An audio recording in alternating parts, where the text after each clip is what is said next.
Hello दोस्तों, स्वागत है आपका हमारे यूट्यूब चैनल पर जिसका नाम है ऑफलाइन गुरुजी।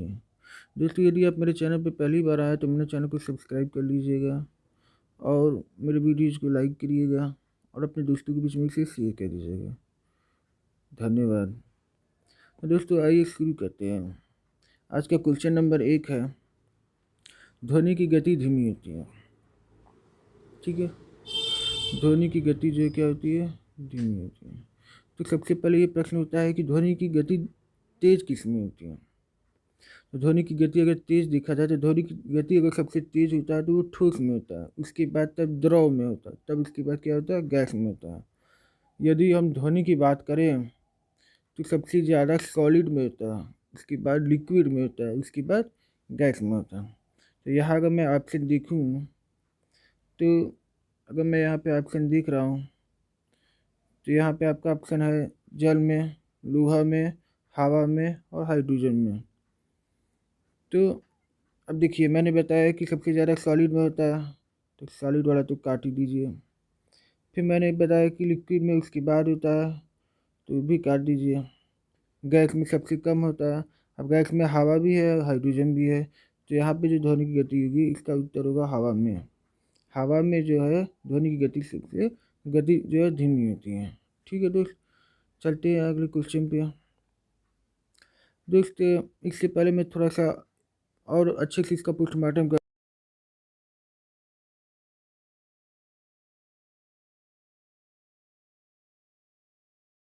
लोहा को क्या से लिखते हैं, Fe से लिखते हैं।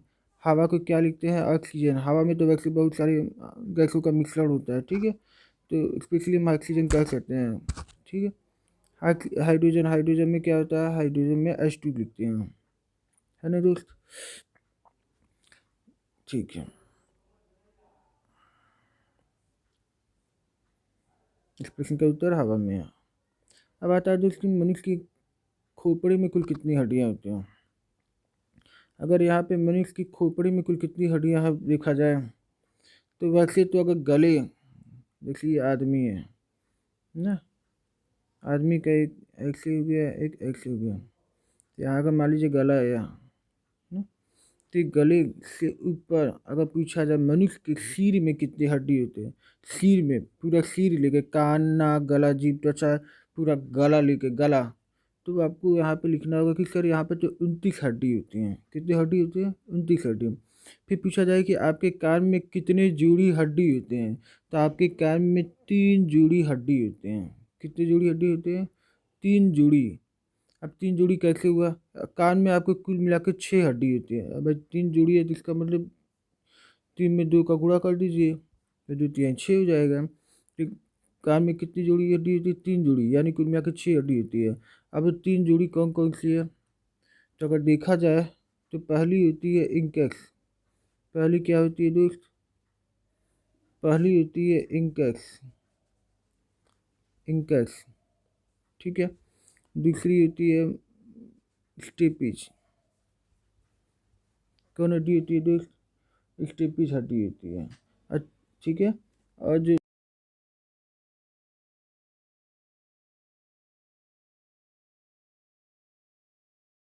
कि सबसे छोटी हड्डी, पूरे शरीर की सबसे छोटी हड्डी कौन है, तो आप बताओगे कि सर पूरे शरीर की सबसे छोटी हड्डी का नाम तो स्टेपीज है। उम्मीद करते हैं दोस्त आपको यहाँ तक समझ में आया होगा। ठीक है, फिर अगर आप अपने चेहरे को देखें, अगर आप अपने चेहरे को देखें, सामने से जो चेहरा दिख रहा है उसमें आपकी कितनी हड्डी होती है, उसमें आपकी कुल 14 हड्डी होती है। कितनी हड्डी होती है दोस्त, 14 हड्डी होती है सामने से अगर देखा जाए। फिर कान की हड्डी को मिला के 6 हो गई। ठीक है, 14 6 22। फिर यही बोला कि मनुष्य की खोपड़ी में कुल कितनी हड्डियाँ होती हैं, तो 8 हड्डियाँ होती हैं। कितनी हड्डियाँ होती है सिर्फ खोपड़ी में, तो वो 8 हड्डियाँ हो गई। कितना, 8 हड्डी। चेहरे अगर सामने से देखा जाए, जो सामने से हम जो चेहरा दिखता है उसमें 14 हड्डी होती है, 6 हड्डी कान की होती है, 8 हड्डी खोपड़ी की होती है, और प्लस 1 हड्डी हमारी गर्दन में होती है जिसको हाइयोइड कहते हैं हम। तो कुल मिला के कितना हुआ, 14 6 20, 20 8 28 और 1 29। तो इस प्रकार हमारे सिर में, अगर देखिए एग्जाम में कई तरीके से क्वेश्चन घुमा कर पूछेगा। यदि पूछेगा कि आपके सिर में कितनी हड्डी है पूरे सिर में, तो आप बताओ सर ये 29 हड्डी है।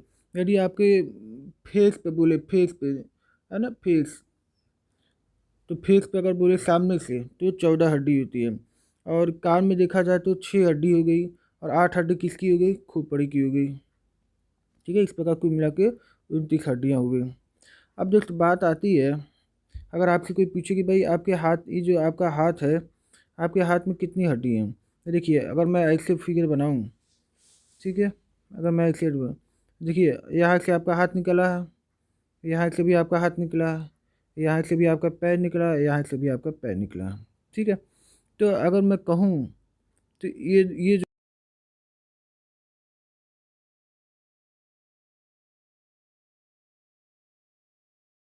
हाथ, ये पूरे शरीर से निकल कर जो हाथ होती है ना, वहाँ पे भी कितनी हड्डी होती है, 30 हड्डी होती है। ये पैर अपने शरीर से जहाँ से जुड़ा है, उस पैर में भी कितनी हड्डी होती है, 30 हड्डी होती है ना। यहाँ भी जो कितनी हड्डी होती है दोस्त, 30 हड्डी होती है। याद रखिएगा, आपका पूरा हाथ, एक हाथ ना, पूरा एक हाथ अगर ले लिया जाए तो इसमें 30 हड्डी होती है। तो दोनों हाथ में कितना हो गया, 30 हड्डी हो गया, और दोनों पैर में भी 30 हड्डी होती है। उम्मीद करते हैं दोस्त आपको समझ में आ रहा है। ये वेरी वेरी इंपॉर्टेंट क्वेश्चन मैं बता रहा हूँ, अगर एग्जाम में आएगा तो मौका पर चौका मारिएगा, मिस मत करिएगा।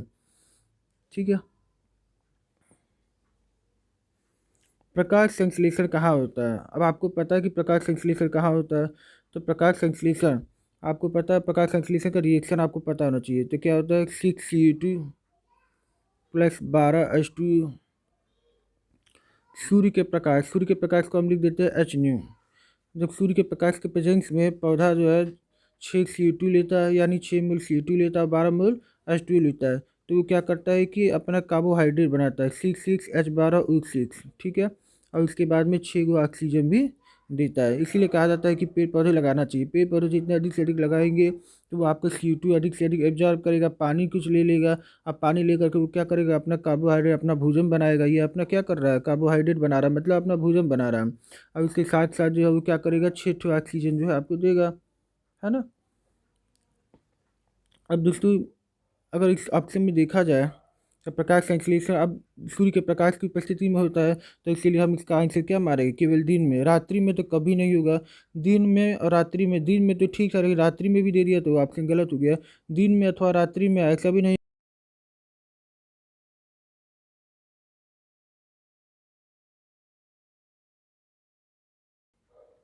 ठीक है दोस्त,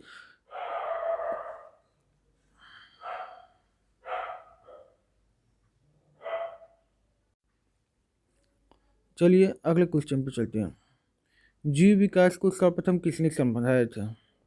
अगर जीव विकास को सर्वप्रथम किसने समझाया था, तो अगर इस ऑप्शन को देखा जाए तो न्यूटन। न्यूटन को हम क्या कहते हैं, फादर ऑफ फिजिक्स कहते हैं। फादर ऑफ ओल्ड फिजिक्स कहते हैं, इसको क्या बोलते हैं, फादर ऑफ ओल्ड फिजिक्स। ठीक है दोस्त, समझ लीजिएगा। आइंस्टीन को हम बोलते हैं father of modern physics. Father of modern, modern माने आधुनिक समय का जो फिजिक्स है, आधुनिक समय का जो भौतिक विज्ञान है, इसके जो अगर जनक कहा जाए तो वो आइंस्टीन थी। और फादर ऑफ ओल्ड फिजिक्स अगर बोला जाए तो वो क्या थे, न्यूटन थे। ठीक है दोस्त, अब सवाल होता है कि न्यूटन की किताब का नाम क्या था। न्यूटन ने जो अपनी पुस्तक लिखी थी उसका नाम क्या था, तो उसके पुस्तक का नाम था प्रिंसिपिया। क्या नाम था, प्रिंसिपिया। ठीक है, न्यूटन ने ये दिया था। फिर आइंस्टीन ने क्या दिया था, थ्योरी ऑफ रिलेटिविटी दिया था, और फोटो इलेक्ट्रिक इफेक्ट दिया था। क्या दिया था दोस्त, फोटो इलेक्ट्रिक इफेक्ट। ठीक है, फोटो इलेक्ट्रिक इफेक्ट क्या होता है, जैसे कोई मेटल का सरफेस है, मान लीजिए कोई यहाँ पे कोई मेटल है, ठीक है, यहाँ पे हम बहुत हाई एनर्जी का क्या कर रहे हैं, लाइट डाल रहे हैं, लाइट डाल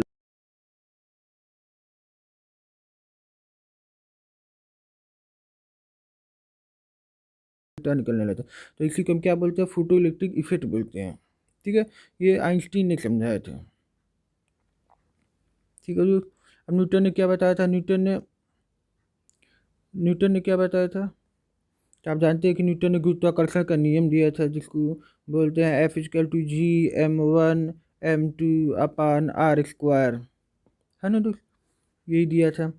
फिर जो है न्यूटन ने गति विषयक नियम भी दिए थी। गति का प्रथम नियम, गति का प्रथम नियम में देखा जाए तो गति का प्रथम नियम जो है, गति का प्रथम नियम क्या होता है, v equal to U plus A T, जहाँ v क्या है अंतिम वेग है, फाइनल वेलोसिटी, u क्या है इनिशियल वेलोसिटी, a क्या है एक्सीलरेशन है, t क्या है टाइम है।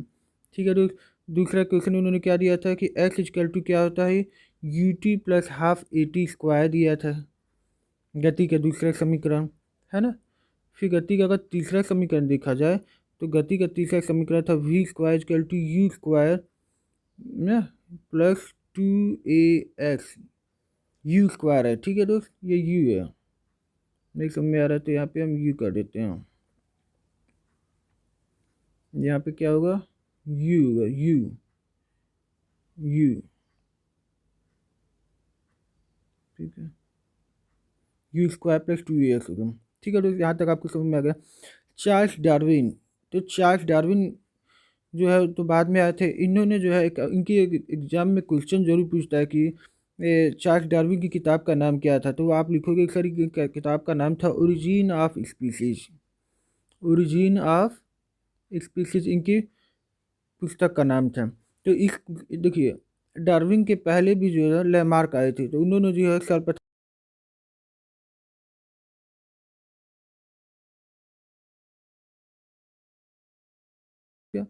चलते हैं अगले क्वेश्चन पर। 80% से अधिक सेल में क्या पाया जाता है। देखिए दोस्त, अगर 80% सेल में देखा जाए, मतलब सेल क्या है, सेल मतलब कोशिका, तो इसमें अगर चार ऑप्शन देखा जाए तो प्रोटीन है, चर्बी है, खनिज है, जल है। तो यहाँ पे स्वाभाविक सी बात है कि जो हमारा सेल होता है, जो हमारी कोशिका होती है, उसमें सबसे ज़्यादा जल होता है। ठीक है, 80% तक जल होता है, बाकी जो बचा 20%, वो 20% में प्रोटीन होगा, फैट होगा, मिनरल्स होंगे, कार्बोहाइड्रेट्स होंगे, बहुत कुछ होंगे, है ना। तो अगर इस प्रश्न का उत्तर अगर देखा जाए तो 80% से अधिक सेल में पाया जाने वाला पदार्थ क्या है, तो आप बताओ सर, इसका उत्तर जल होगा। ठीक है, अब आते हैं दोस्त प्रोड्यूसर गैस क्या होता है ना। तो प्रोड्यूसर गैस की अगर बात की जाए,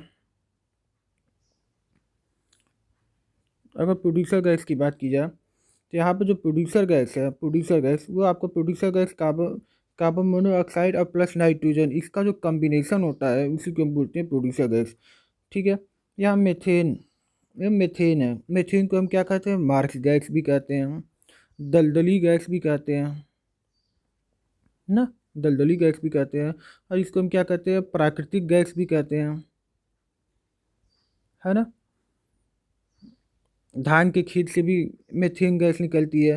वो जो कहते हैं कि जो खदान होता है, खदान जहाँ से जो है वो कुछ पदार्थ निकाले जाते हैं, वहाँ भी मीथेन गैस होता है। कहते हैं ना कि खदान में कई सारे मजदूर मर गए, क्यों मर गए, क्योंकि वहाँ पे मीथेन गैस का रिसाव हो रहा था। मीथेन गैस के रिसाव होने की वजह से जो है जो है मजदूरों की मृत्यु हो जाती है। ठीक है दोस्त, उम्मीद करते हैं आपको यहाँ तक समझ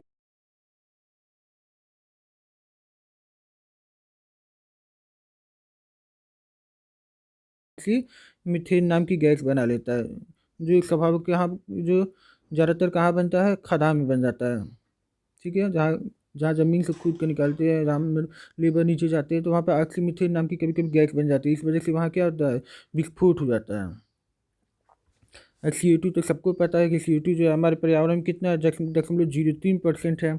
ऑक्सीजन की बात की जाए तो 21% ऑक्सीजन हमारे पर्यावरण में है, इन्वायरमेंट में। 78% अगर बात किया जाए तो क्या है, हमारा नाइट्रोजन है ना। बाकी बच गया 1% के करीब, उसी में जो है पूरी अक्री गैस है। अगर अक्री गैस में सबसे ज़्यादा पूछा जाए तो आर्गन सबसे ज़्यादा होता है। ठीक है दोस्त, यहाँ तक आपको समझ में आया होगा। चलिए फिर अगले क्वेश्चन में चलते हैं।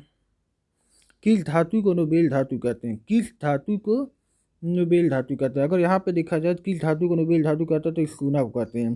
सोना का सिंबल क्या होता है, सोना का सिंबल AU होता है। लोहा, लोहा का सिंबल क्या होता है, FE होता है। पारा, पारा का क्या होता है, HG होता है।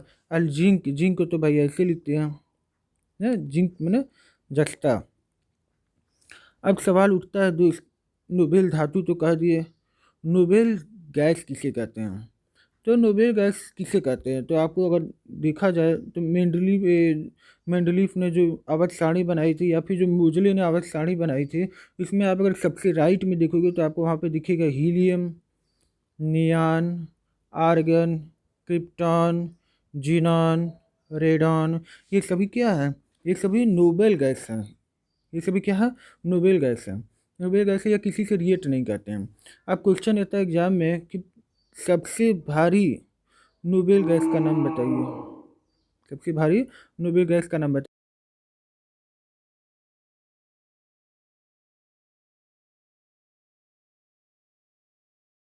फिर कहा जाता है कि जब भूकंप आता है तो उस समय जो है पर्यावरण में कौन सी गैस बढ़ जाती है? रेडॉन गैस बढ़ जाती है। ठीक है दोस्त, यहाँ तक उम्मीद करते हैं आपको समझ में आया होगा।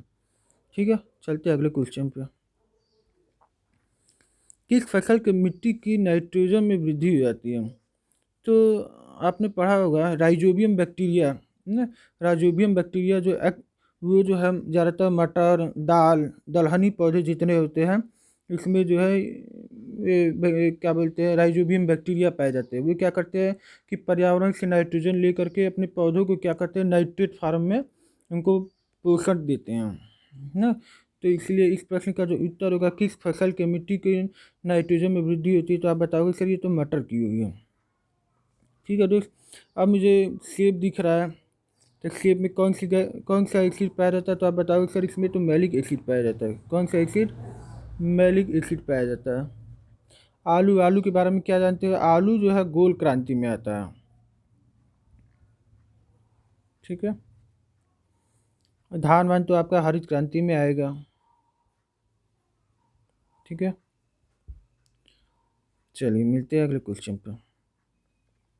प्रयोगशाला में सर्वप्रथम डीएनए का संश्लेषण किया था।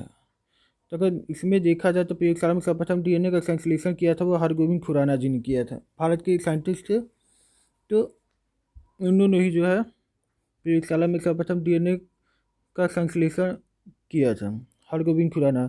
और इन्हीं की खोज के लिए जो है इनको क्या किया गया था? नोबेल पुरस्कार प्राप्त हुआ था। ठीक है, संभवतः सीवी रमन के बाद जो है इनको भारत की ओर से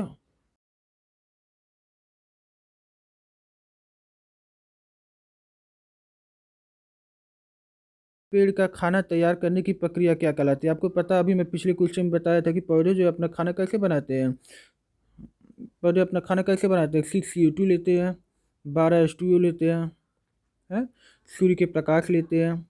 सूर्य के प्रकाश के प्रेजेंस में क्या करते हैं? C6H12O6, ये कार्बोहाइड्रेट बनाते हैं, और फिर 6 जो है ऑक्सीजन देते हैं। तो यही तो खाना बना रहे थे, यही ना है, कार्बोहाइड्रेट खाना बना रहे थे। तो क्यों हो रहा था ये इतना सब प्रोसेस क्यों हो रहा है? ये इतना जो प्रोसेस है वो फोटोसिंथेसिस की वजह से हो रहा है।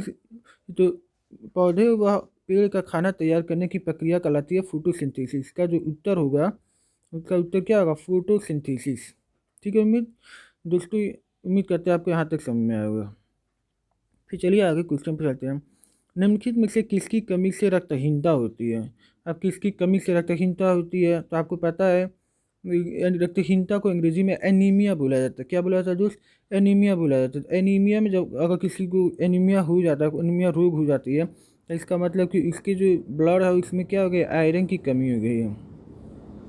आयरन की क्या हो गई है? कमी हो गई है। या फिर कह सकते हैं कि हीमोग्लोबिन की कमी हो गई है। हीमोग्लोबिन की कमी हो गई है। ठीक है दोस्त, अब अगर ये समझा जाए तो अगर आप हीमो को तोड़िए, तो हीमो मतलब होता है कि रंजक, एक तरह से कलर देने वाला, ब्लड को कलर देने वाला। ये हीमो का मतलब ही होता है आयरन। ग्लोबिन क्या होता है? प्रोटीन पार्ट होता है किसका? ब्लड का। ब्लड का प्रोटीन पार्ट अगर देखा जाए, ब्लड में जो हीमोग्लोबिन पाया जाता है उसका अगर प्रोटीन पार्ट देखा जाए तो ये आपका ग्लोबिन है। हीमो क्या होता है? रंजक होता है, और रंजक में क्या होता है? आयरन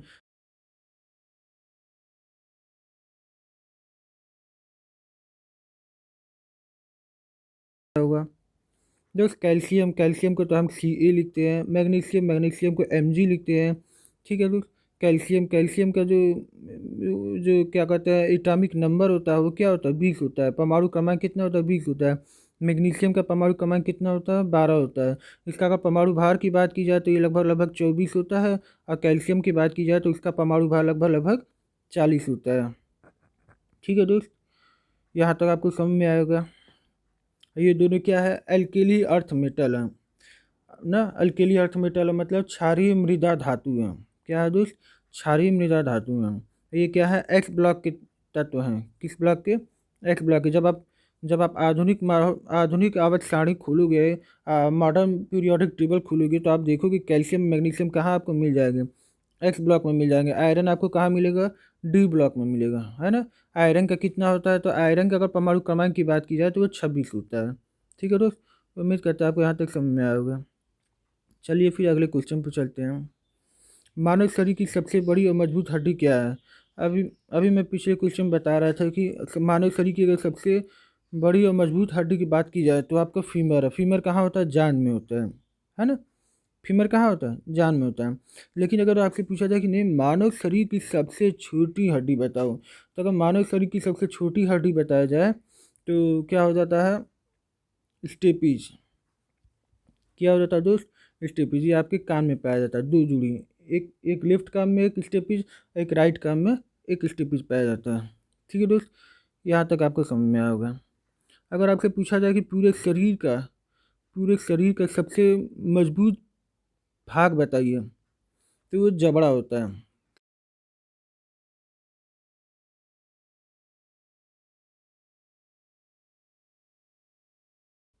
जबड़े जबड़े की हड्डी जो है पूरे शरीर की सबसे मजबूत हड्डी होती है। लेकिन अगर सबसे लंबी हड्डी पूछे तब आप फीमर मारिएगा। सबसे बड़ी और मजबूत हड्डी तो फीमर मारिएगा। लेकिन खाली पूछे कि नहीं, पूरे शरीर के सबसे मजबूत हड्डी का नाम बताए, तो आप जबड़ा मारिएगा। ठीक है। फिर पूछा जाता है कि पूरे शरीर का सबसे मजबूत पदार्थ कहाँ पे है? तो वो जो आपका दांत होता है ना, दांत, तो दांत पे जो सबसे ऊपर होता है ना, दांत की सबसे ऊपरी जो परत होती है उसको इनेमिल कहा जाता है। इनेमिल। क्या कहा जाता है दोस्त? इनेमिल कहा जाता है। इनेमिल। ठीक है। तो जो इनेमिल होता है, ये इनेमिल ना, इनेमिल।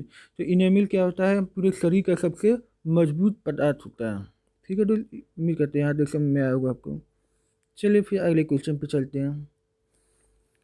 विकास का मुख्य कारक क्या है? अगर यहाँ पे विकास का मुख्य कारक की बात की जाए तो विकास का मुख्य कारक जो है यहाँ पे क्या होगा? प्राकृतिक वर्ण होगा। या यानी आप पर्यावरण के साथ कैसे रहते हैं, पर्यावरण आपके साथ कैसा व्यवहार करता है, इस पर डिपेंड करता है कि विकास का ये जो है मुख्य कारक है। ठीक है दोस्त, चलिए अगले क्वेश्चन पे चलते हैं। संसार का सबसे बड़ा पुष्प क्या है? बाप रे बाप, संसार का अगर सबसे बड़ा पुष्प देखा जाए तो इस क्वेश्चन का उत्तर होगा रेफ्लेशिया। रेफ्लेशिया बहुत बड़ा फूल होता है, और सुनने में आता है कि 12 साल में एक बार इसका फूल लगता है। ठीक है दोस्त, यहाँ तक समझ में आता है। कहते हैं कि रेफ्लेक्सिया ना बहुत दुर्गंध देता है, जैसे लगता है कि कोई सड़ा हुआ, कोई कोई जानवर मर गया एकदम वैसा फूल देता है, मतलब वैसा उसका गंध आता है रेफ्लेक्सिया का। ठीक है दोस्त, तो ये बहुत इंपॉर्टेंट क्वेश्चन है। पूछता है कि संसार के सबसे बड़ा पुष्प का नाम क्या है, तो आप बताओगे सर इसका नाम रेफ्लेक्सिया है।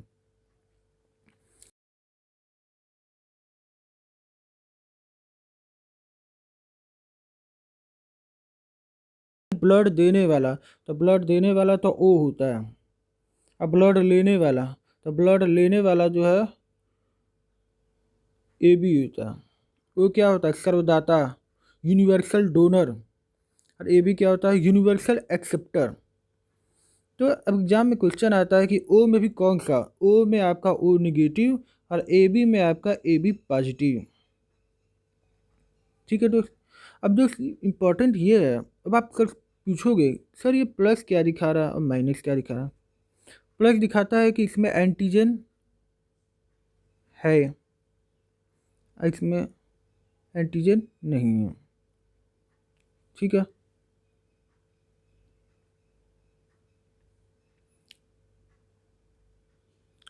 अब आइए इस क्वेश्चन पे आता है, सबसे लंबा जीवित वृक्ष। अगर सबसे लंबा जीवित पूछा जाए तो ये यूकेलिप्टस होता है। यूकेलिप्टस को हम सफ़ेदा भी कहते हैं, सफ़ेदा की लकड़ी।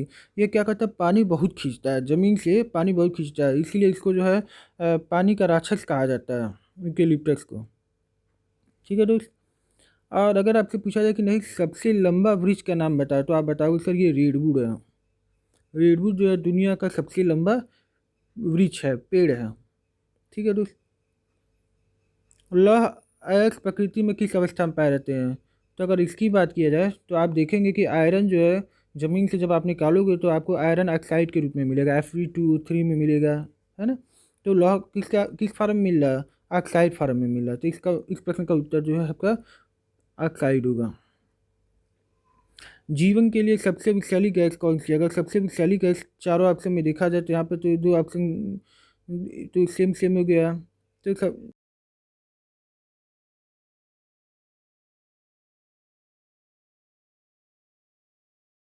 बेकिंग सोडा का सही सूत्र क्या है? अगर मैं बेकिंग सोडा का सही सूत्र की बात किया जाए तो देखिए, एक तो होता है बेकिंग सोडा, एक होता है धावक सोडा। तो बेकिंग सोडा, जब बेकिंग सोडा आ जाए तो वहाँ समझिए कि नहीं हाइड्रोजन होगा।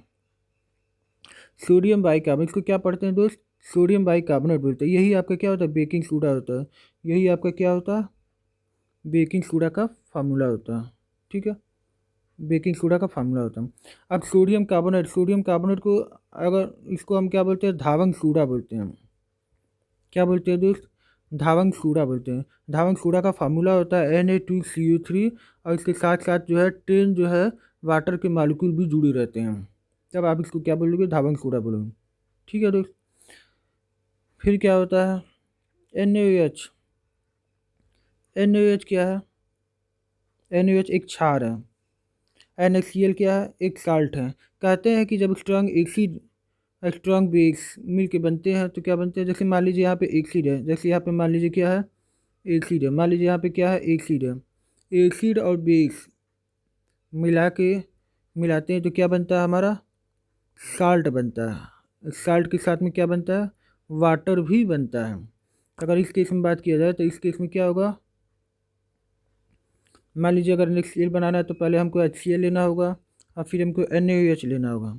ये क्या होता है? Strong acid. ये क्या होता है? Strong base. अगर मैं इसका रिएक्शन करा दूँ तो क्या बन जाएगा? NaCl बन जाएगा और वाटर बन जाएगा, है ना। NaCl को क्या बोलते हैं? नमक बोलते हैं, साधारण नमक, टेबल साल्ट। इसको अंग्रेजी में क्या बोला जाता है? Table salt. कहते हैं कि जब आदमी के आंखों से आंसू निकलते हैं तो उसमें भी नमक होता है। अब ऐसे भी अगर देखा जाए तो नमक जो है लगभग हर जगह मिल जाएगा आपको।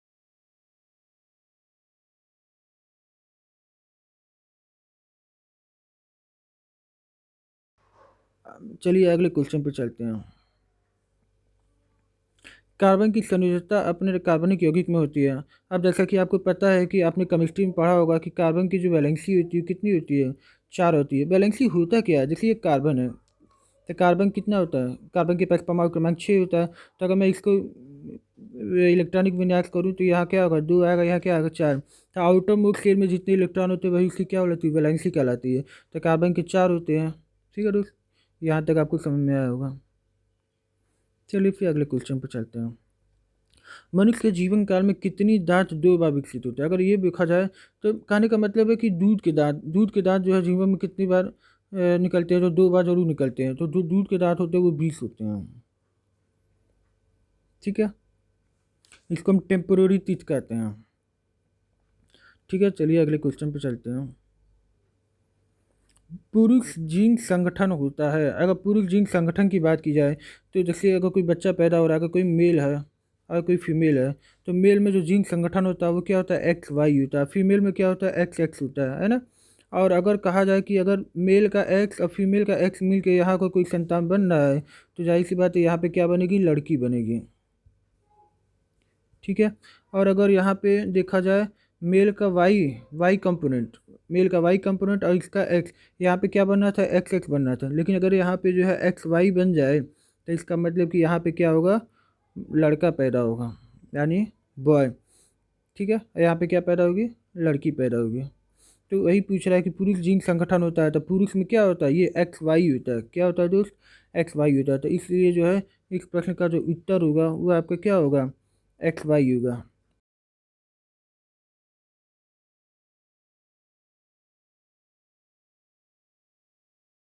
रासायनिक नाम क्या है? अरे दोस्त, ये तो बहुत ही इंपॉर्टेंट क्वेश्चन है। Vitamin A, vitamin B, vitamin C, vitamin D, vitamin E, vitamin के। तो चलिए शुरू करते हैं, देखते हैं कितना होगा।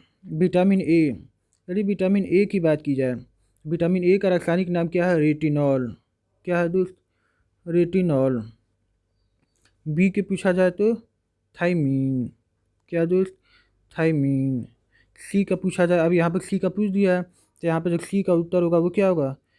एस्कॉर्बिक एसिड होगा। ठीक है, ये विटामिन बी का रासायनिक नाम क्या है? थाइमीन है। ठीक है दोस्त, उम्मीद करते हैं यहाँ तक आपको समझ में आया होगा। फिर ये जो है, अब ए बी सी हो गया, अब मैं डी की बात करता हूँ।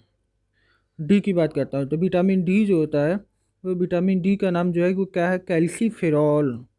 कैल्सीफेरॉल। विटामिन ई की बात की जाए तो वो क्या है? टोकोफेरॉल। क्या है दोस्त? टोकोफेरॉल। ठीक है दोस्त। फिर अगर बात किया जाए विटामिन के का रासायनिक नाम क्या है, तो विटामिन के का अगर रासायनिक नाम पूछा जाए तो वह है आपका फिलोक्विनोन। क्या है दोस्त? फिलोक्विनोन। ना, नो के बाद फिर न लगा दीजिएगा। ठीक है, तो विटामिन के का रासायनिक नाम क्या है? फिलोक्विनोन। फिर दोस्त अगर पूछा जाए कि नहीं, विटामिन, देखिए एक इम्पॉर्टेंट क्वेश्चन पूछता है विटामिन से कि कौन सा ऐसा विटामिन है जिसमें कोबाल्ट पाया जाता है, तो आप बताओ सर इसको। तो विटामिन बी 12 बोलते हैं। विटामिन बी 12 को हम क्या बोलते हैं दोस्त? तो आप बताओ सर इसको। तो हम साइनो कोबालामीन कहते हैं। साइनो कोबालामीन। कोबालामीन। ठीक है दोस्त। अब देखिए साइनो कोबाला, यहाँ पे कोबाल्ट आ रहा है ना, कोबाल। कोबाल मतलब कोबाल्ट, तो इससे याद रखिएगा विटामिन बी 12 में जो है मुख्य जो मेटल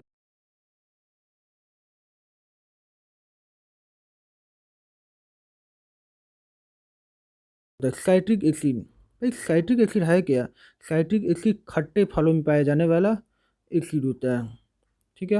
और टार्टेरिक एसिड जो है आपको, देखिए अब खट्टे फल कौन कौन से हैं? तो खट्टे फल में आपको संतरा मिल जाएगा ना, नींबू मिल जाएगा ना, आंवला मिल जाएगा। इन सभी में क्या होता है? साइट्रिक एसिड पाया जाता है। ये सभी क्या होते हैं? विटामिन सी के, इनमें विटामिन सी प्रचुर मात्रा में पाई जाती है। ठीक है। अगर देखा जाए तो अगर विटामिन, अगर एग्जाम में क्वेश्चन आता है कि विटामिन सी सबसे ज़्यादा कहाँ पाया जाता है, तो आप बताइए सर। अगर 4 ऑप्शन में खट्टे फल कोई भी दिख जाए तो वही विटामिन सी सबसे ज़्यादा उसमें होगा ना।